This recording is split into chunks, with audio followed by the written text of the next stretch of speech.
పాల్పడ్డాడు. ఈ ఘటన హైదరాబాద్ అబ్సుగూడలో చోటు చేసుకుంది. ఒకే కుటుంబంలో నలుగురు బలవన్మరణానికి పాల్పడ్డారు.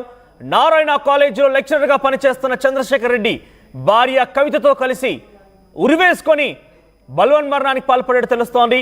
ఇక కూతురు శ్రీతారెడ్డి, కుమారుడు విశ్వాన్ రెడ్డికి ముందుగా విషం ఇచ్చి గొంతు నులిమి చంపినట్టుగా తెలుస్తోంది. పోలీసులు ఈ రకంగా అనుమానిస్తున్నారు. అనంతరం వారిద్దరు కూడా ఉరివేసుకొని బలవన్మరణానికి పాల్పడ్డారు. చంద్రశేఖర్ రెడ్డి స్వస్థలం నాగర్ కర్నూలు జిల్లా కల్వకుర్తి మండలం మోకురాల గ్రామంగా తెలుస్తోంది. మరి ఆయనకు సంబంధించి ఎందుకు ఈ రకంగా పాల్పడాల్సి వచ్చింది? కుటుంబంలో నలుగురు కూడా అమ్మాయి, అబ్బాయి, ఆ భార్యాభర్తలు ఇద్దరు కూడా ఒకేసారి ఈ రకంగా బలవన్మరణానికి పాల్పడడం అంటే అనేక అనుమానాలు తావిస్తున్న. ముఖ్యంగా కుటుంబంలో పెద్ద ఎత్తున విషాయ చాదలు అలుముకున్నాయి. ఒక్కసారిగా ఆ కుటుంబంలో ముందుగా కూతురు, వారి యొక్క కుమారుడు ఇద్దరిని కూడా విషం ఇచ్చి గొంతు నిలువ చంపి తెలుస్తాం. ఎంతటి బాధ ఉన్నా, ఎంతటి వేదన ఉన్నా, ఎన్ని రకాలుగా ఇబ్బందులు ఉన్నా కూడా ఏకంగా పిల్లల్ని ఇద్దరిని కూడా విషం ఇచ్చి గొంతు నిలిమి చంపడం అంటే ఎంత దారుణం అర్థం చేసుకోండి. ఇక్కడ ఎంతటి కష్టం వచ్చిందో లేదా ఎంతటి దారుణానికి ఆ తల్లిదండ్రులు ఒడిగట్టారో తలుచుకుంటేనే కొంత ఇబ్బందికరంగా ఉంది. అక్కడ కుటుంబం మొత్తం కూడా కన్నీరు మున్నీరుగా విలపిస్తోంది. తలలు బాదుకుంటూ వెక్కి ఏడుస్తూ ఉన్నారు. ఎందుకు ఈ పని చేస్తామంటూ కూడా వారంతా కూడా ఆర్తనాదాలు పెడుతున్నారు అక్కడ. సో ఆ కుటుంబంలో ఒకసారిగా విషాదాచారాలు ఒకేసారి కుటుంబంలో నలుగురు ఏకంగా ఒకే సంఘటనలో ఏం జరిగిందేమో ఇంకా కారణాలు తెలియాల్సి ఉంది. కానీ ఒకే సంఘటనలో ఇటువంటి దారుణానికి ఒడిగట్టడం అనేది చాలా దారుణం. సో ప్రజెంట్ మనం చూస్తున్నాం ఆర్టీవీ స్క్రీన్ పైన. ఇక్కడ కనిపించే వ్యక్తి చంద్రశేఖర్ రెడ్డి, ఆయన భార్య కవిత, కూతురు శ్రీతారెడ్డి, కుమారుడు విశ్వాన్ రెడ్డి, ఈ నలుగురు కూడా ఒకేసారి ముఖ్యంగా ముందుగా పిల్లలిద్దరిని కూడా విషం ఇచ్చి గొంతు నులిమి వారు ప్రాణాలను తీసిన తర్వాత ఆ తర్వాత భార్యాభర్తలిద్దరు కూడా బలవన్మరణానికి పాల్పడ్డారు. ఉరివేసుకొని బలవన్మరణానికి పాల్పడి తెలుస్తోంది. ఒకసారి మనం ఆ పోలీసులు ఏం చెప్తున్నారు, ది సేమ్ టైం ఆ కుటుంబీకుల ఆవేదన, వారి యొక్క రోదన విందాం.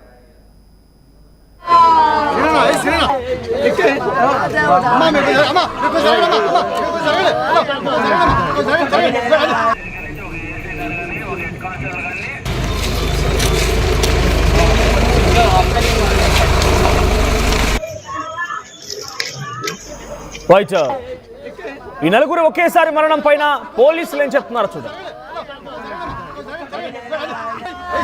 నంబర్కి 100 డైల్ కాల్ రావడం జరిగింది. దాంట్లో ఏంటంటే ఇక్కడ అబ్సుగూడలో రవీంద్రనగర్ ఆ కాలనీలో ఒక ఫ్యామిలీ మొత్తం సూసైడ్ చేసుకుందని చెప్పేసి మాకు సమాచారం రాగానే మేము పోలీసులమంతా ఇక్కడ చేరుకొని లోపల ఇంట్లోకి పోయి విచారణ చేయగా దాంట్లో కొన్ని 2 లెటర్స్ దొరికినాయి. ఎవరైతే దీంట్లో డిసీజ్డ్ పర్సన్ ఆ చంద్రశేఖర్ రెడ్డి, ఈయనకు దాదాపు ఒక 42 సంవత్సరాలు ఉంటాయి. తర్వాత కవిత వీళ్ళ వైఫ్, ఈమెకు 35 ఇయర్స్ ఉంటుంది. ఈమె కూడా హౌస్ వైఫ్. ఈ చంద్రశేఖర్ రెడ్డి ఇంతకుముందు ప్రైవేట్ కాలేజీలో జూనియర్ లెక్చరర్గా చేస్తుండే. ఆ తర్వాత కొన్ని రోజుల క్రితం ఈయన జాబ్ మానేసిన తర్వాత ఈ ఫైనాన్షియల్ క్రైసిస్ ఏదో చాలా రోజుల నుంచి ఉన్నాయంట. సో ఆ సూసైడ్ నోట్లు ఏంటంటే నాకు చాలా క్రైసిస్ ఉన్నాయి, అందుకోసం నేను నా ఫ్యామిలీతోటి సూసైడ్ చేసుకుని చచ్చిపోతున్నా అన్నట్టు కొద్ది ప్రాథమిక విచారణలో తెలిసింది. ఇప్పుడు కేసు కట్టేసి కేసు మీద దర్యాప్తు చేస్తాం. దీంట్లో నిజాలు ఫ్యూచర్లో ఇంకా మీకు తెలియపరుస్తాం. ఇప్పుడైతే ఆ 4 బాడీలని మేము అంబులెన్స్లో గాంధీ హాస్పిటల్కి షిఫ్ట్ చేయడం జరిగింది. కేసు చేసేసి తర్వాత ఈ కేసుని విచారణ చేపడతాం. దాని తర్వాత నిజాలు మీకు తెలియజేస్తాం. పిల్లలు కూడా చూస్తే అదే విధంగా కనపడుతుంది. అక్కడ మార్క్స్ కూడా కనపడుతున్నాయి. ఫస్ట్ ఆ పిల్లల్ని ఇద్దరిని కూడా ఉరి వేసిన తర్వాతనే వీళ్ళిద్దరం చేసుకున్నట్టు మాకు కొంచెం అర్థమవుతుంది. అది కన్ఫర్మ్ చేస్తాం. Thank you. చేస్తాం, రేపు చేస్తాం. అమ్మాయి నా బిడ్డ ఆయన లెక్చరర్ చేసేది. ఇంక నిన్న మొన్న అవుతూనే ఉన్నాడు. ఏం చేయాలి నాయన, ఇంటికి వచ్చిన కూలి చేసి బతికిస్తా ఆయనను. ఇట్లా చేస్తా ఆడపిల్లలను ఎవరన్నా చేస్తారా ఈ పాపం? వాయబ్బా, ఓ దేవుడా, ఇట్లా చేస్తుంది నాయన. నా బిడ్డను నా పిల్లలను అగుడు చేస్తుంది, నీవు అగడైపోతుంది. ఏంది నాయన? వాయబ్బో, ఇంత ఘోర. ఏం గొడవలు లేవు నాయన, గొడవలు లేవు, ఏం లేవు. మంచిగానే మా బిడ్డ ఏందో నా చెప్పపోయేది. ఏందో ఆమె కాపురం ఏందో ఆమె చూసుకుంటా పోయేది. ఏం చేయాలి ఆమెతోటి? బాబా, ఇంత అన్యాయంగా ఎవరికి జరగకూడదు దేవుడు. రైట్, ఆ కుటుంబంలోని తన భార్య తండ్రి అయినటువంటి కవిత తండ్రి చెప్తున్నారు ఎటువంటి గొడవలు లేవు, అంత బాగానే ఉండేది, అంత చక్కగానే ఉండేది, చక్కగా కాపురం చేసుకునేవారు, పిల్లలు కూడా చాలా చక్కగా ఉండేవారు. మరి అంతలోనే ఏం జరిగిందేమో ఇంకా తెలియాల్సి ఉంది. ఇక పోలీసులు చెప్తున్న ప్రకారంగా వారి ఇంట్లో ఏదో లెటర్ దొరికిందని చెప్తున్నారు, కానీ లెటర్లో ఏముంది అనేది మాత్రం క్లారిటీ లేదు. సో కొంత అప్పుల బాధే అనే ఒక వార్త అయితే ప్రచారంలో ఉంది. మరిన్ని డీటెయిల్స్ పెట్రిషా అందిస్తారు. పెట్రిషా, ఏంటి ఒకేసారి ఇద్దరు పిల్లల్ని చంపేసి భార్యాభర్తలు ఇద్దరు కూడా బలవన్మరణానికి పాల్పడ్డారు. ఎంతటి దారుణమైన, ఎంతటి ఇబ్బందులున్నా, ఎంతటి భయానక పరిస్థితులున్నా కూడా ఏకంగా కన్న పిల్లల్నే చంపుకోవడం అంటే ఎలా చూడాలి? వీటి యొక్క బలవన్మరణానికి సంబంధించి ఒకేసారి నలుగురు చనిపోవడంలో అప్డేట్స్ ఏంటి? ఎస్, హబ్సిగూడలో తీవ్ర విషాదం చోటు చేసుకుంది. ఒకటే కుటుంబానికి చెందిన నలుగురు చనిపోయారు. ఇద్దరు పిల్లలని చంపి దంపతులు, భార్యాభర్తలు ఇద్దరు చనిపోయారు. ఈ ఘటన హబ్సిగూడ స్ట్రీట్ నెంబర్ 8 లో జరిగింది. స్థానికులు వెంటనే సమాచారం తెలుసుకున్న వెంటనే పోలీసులకు చెప్పడం, ఆ తర్వాత పోలీసులు వచ్చి దర్యాప్తు చేయడం, మృతదేహాలను గాంధీ హాస్పిటల్ కు తరలించారు. సీతారెడ్డి మరియు విశ్వారెడ్డి, చంద్రశేఖర్ రెడ్డి, కవిత ప్రధానంగా చూసుకుంటే కూడా బలవన్మరణానికి ప్రధానంగా ఆర్థిక ఇబ్బందుల కారణం, అప్పులే కారణం అని కూడా తెలుస్తుంది. పోలీసులు కేసు నమోదు చేసుకుని దర్యాప్తు చేస్తున్నారు. ఎందుకు ఒకటేసారి నలుగురు ఆత్మహత్య చేసుకున్నారు, ప్రధాన కారణం ఏంటి అనే విధానంగా అనే కోణంలో కూడా దర్యాప్తు చేస్తున్నారు. ఏదైతే విషాద ఘటన అనే చెప్పొచ్చు, ఎందుకంటే ఒకటే కుటుంబానికి చెందిన భార్య భర్తలు, అదే విధంగా కొడుకు కూతుర్న కూడా ప్రధానంగా ఏ విధంగా అయినా చూసుకుంటే కూడా ఆర్థిక ఇబ్బందులే అంటూ చెప్తున్నారు. 2 పేపర్ల సూసైడ్ లెటర్ రాసి ఆర్థిక సమస్య వల్లనే మేము ఆత్మహత్య చేసుకుంటున్నాం అని చెప్తున్నారు. చంద్రశేఖర్ అనే వ్యక్తి నారాయణ కాలేజ్ లో 6 months బ్యాక్ అక్కడనే పనిచేస్తున్నాడు. ఆ తర్వాత ఉద్యోగం లేకుండా ఫినాన్షియల్ ప్రాబ్లమ్స్ చాలా వచ్చాయంటూ ప్రధాన ఈ ప్రిలిమినరీ ఇన్వెస్టిగేషన్ లో భాగంలో తెలుస్తుంది. మరోవైపు కూడా భార్య కవిత చనిపోయింది. అదే విధంగా కుమారుడు మాత్రము 5th క్లాస్ అని కూడా తెలుస్తుంది, ఆబిడ్ స్కూల్లో చదువుతున్నాడు. మరోవైపు చూసుకుంటే కుమారుడు జాన్సన్ గ్రామర్ స్కూల్లో చదువుతుంటే కూతురు మాత్రము ఆబిడ్ స్కూల్లో 9th grade చదువుతుందని కూడా తెలుస్తుంది. వీళ్ళందరూ కూడా నాగర్ కర్నూలు డిస్టిక్ అని కూడా తెలుస్తుంది. ఎంత ఏమైనప్పటికీ కూడా ఆర్థిక ఇబ్బందులు అయినప్పటికీ కూడా ఏ తల్లిదండ్రులు కూడా పిల్లలు తమ కళ్ళ ముందే మరణించాలనుకోరు. ఆ సమయంలో ఏదైతే వీళ్ళకి విషం ఇచ్చారని కూడా తెలుస్తుంది.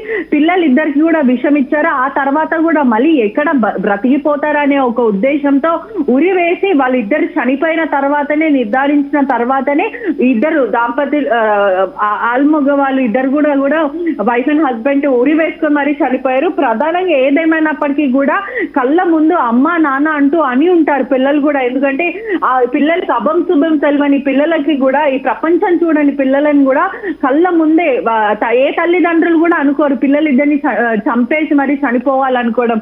కానీ తండ్రి చేయడానికి వెనకాల కారణాలు, ప్రధాన కారణాలు ఏంటి? ఏదేమైనప్పటికీ కూడా విషయాన్ని మాట్లాడుకొస్తూ ఆ యొక్క లెటర్లో రాసుకొచ్చాడా, లేదంటే ఇంకేదైనా బెట్టింగ్ యాప్స్ లాంటిది ఈ మధ్యకాలం మనం చూస్తున్నాం అటువంటి వాటిలో పాల్పడ్డా? 6 నెలలుగా ఉద్యోగం లేక ఇంట్లో ఉంటున్నప్పటికీ, కుటుంబ పోషణ కోసం కొంత ఇబ్బంది అయినప్పటికీ మరీ ప్రాణాలు తీసుకునేంతలా ఇబ్బంది ఉందనంటే ఏదైనా పెద్ద ఎత్తున సమస్య గురించో, లేదంటే ఎవరైనా వేధిస్తున్నారని అటువంటి అంశాలు ఏదైనా లెటర్లో కనిపించాయా?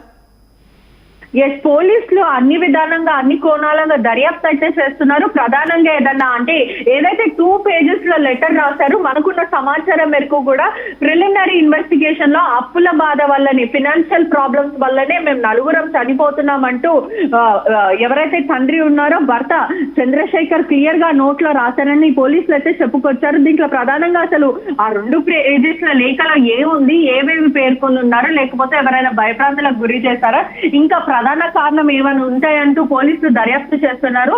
మరోవైపు చూసుకుంటే కూడా ఆ ఆర్టీవీ విజువల్స్ లో కూడా ఎప్పుడైతే ఉరి వేసుకున్నాడో అక్కడ ఒక విండో గ్లాస్ ఉంది.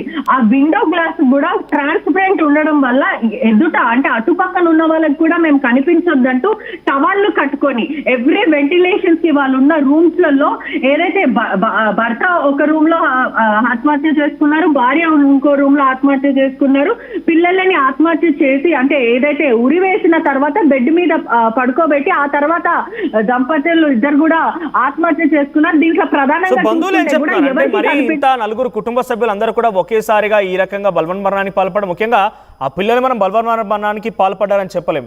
తల్లిదండ్రి ఇద్దరు కలిసి వారికి విషం ఇచ్చి గొంతు నిలిమి చంపేశారంటే ఇది ఒక ఫోర్స్ఫుల్ మనం అర్థమవుతోంది వాళ్ళు కావాలని పిల్లల్ని చంపేస్తారని రకంగా. సో ఇంత పెద్ద మొత్తంలో ఈ ఘటన జరిగింది కాబట్టి కుటుంబీకులు ఏం ఆరోపిస్తున్నారు? కుటుంబాలకి ఏమైనా అనుమానం ఉందా? కుటుంబ సభ్యులు మాత్రం ఆవేదన వ్యక్తం చేస్తున్నారు. ఇద్దరు చంద్రశేఖర్ కవితకి ఎప్పుడు గొడవలు రాలేము, వాళ్ళు చాలా హ్యాపీగానే ఉంటారు, కానీ ఇటువంటి దుర్ఘటన మేము ఎక్కడ కూడా చూడలేము, ఇది పాపం అంటూ లబోదిబం అంటున్న పరిస్థితి. ఎవరైతే కవిత తండ్రి ఉన్నారో మాకు ఎటువంటి సమాచారం ఇవ్వలేడు అంటూ వాళ్ళు చెప్పుకుంటూ వస్తున్నారు. బలవన్ మరణానికి ఎందుకు పాల్పడ్డారో మాకు ఇప్పటి వరకు తెలియదని చెప్తున్నారు. అయినప్పటికీ కూడా ఇటువంటి ఘోర ఘటన ఇంకెవరికి జరగకూడదు. కష్టాలు ఎప్పటికైనా కూడా ఆత్మహత్య అనేది పరిష్కారం కాదని కూడా క్లియర్ గా తెలుస్తుంది. ఒక వ్యక్తి ప్రాణాలు తీసుకోవడం విషాదకరణం అని చెప్పొచ్చు, కానీ భార్య పిల్లలు ఇద్దరు కూడా ఫోర్స్ఫుల్ గా చంపేయడము, ఇన్నోసెంట్ లైఫ్స్ ని ఇలా ముగించుకోవడం అమానుషంగా ఘటనగా చాలా క్లియర్ గా తెలుస్తుంది. Right Patricia. సో నారాయణ కాలేజీలో లెక్చరర్గా పనిచేస్తున్న చంద్రశేఖర్ రెడ్డి కొన్ని రోజులుగా ఆయన ఉద్యోగం వదిలిపోయినట్టు తెలుస్తోంది. ఉద్యోగం 6 నెలలుగా ఉద్యోగం చేయడం లేదు, కుటుంబ పోషణ కొంత ఇబ్బంది అయింది, మరి అప్పులు కూడా అయినట్టు తెలుస్తోంది. ఈ నేపథ్యంలో ఒక లేఖలో తనకు సంబంధించిన బాధలంటే కూడా ఆ లేఖలో పొందుపరిచి అప్పుల బాధ అని చెప్పి చాలా క్లియర్గా చెప్పి ఇద్దరు పిల్లల్ని భార్యతో కలిసి ముందుగా విషం ఇచ్చి గొంతులు చంపేసి ఆ తర్వాత ఇద్దరు కూడా బలవన్ మరణానికి పాల్పడ్డారు. ఉరివేసుకొని ఈ యొక్క మరణాన్ని దారితీసినట్టు తెలుస్తోంది. సో వాళ్ళ కుటుంబీకులు అయితే ఎటువంటి బాధలు లేవు, చాలా చక్కగా ఇద్దరు కలిసి ఉండేవారు, కాపురం చక్కగా చేసుకుంటుండేవారు, ఎటువంటి ఇబ్బందులు అయితే లేవు, కానీ ఏం జరిగిందో తమకు కూడా తెలియదు అంటూ ఆవేదన వ్యక్తం చేస్తున్నారు. కానీ పోలీసులు మాత్రం కాగా ఇది బలవన్ మరణమే, వారు చాలా క్లియర్గా లేఖలో మెన్షన్ చేశారని చెప్తున్నారు. ఏదేమైనా కూడా